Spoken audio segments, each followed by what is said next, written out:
आज कांग्रेस नेता श्री राहुल गांधी ओडिशा आसीथिले एवं सालेपुर एक सभा से वक्तव्य रखिछे। गस्तर ओडिशा राजनीति उपरे किंबा निर्वाचनी फलाफल उपरे कौन प्रभाव पड़िबार नहीं किंबा कांग्रेस दल को से प्रकार भाव में राजनीतिक स्तर में किंबा निर्वाचनी फलाफल में कौन लाभ भी होगा नहीं।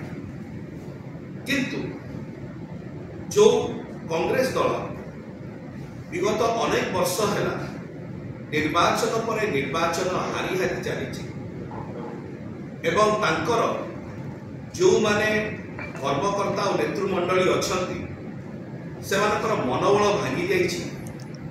निश्चय ताकर ये गस्त द्वारा जो माने हताश और निराश हो जाइथिबा कांग्रेस दलर कर्मी माने नेता माने से किछि आश्वासना एवं किछि मोटिवेशन मिली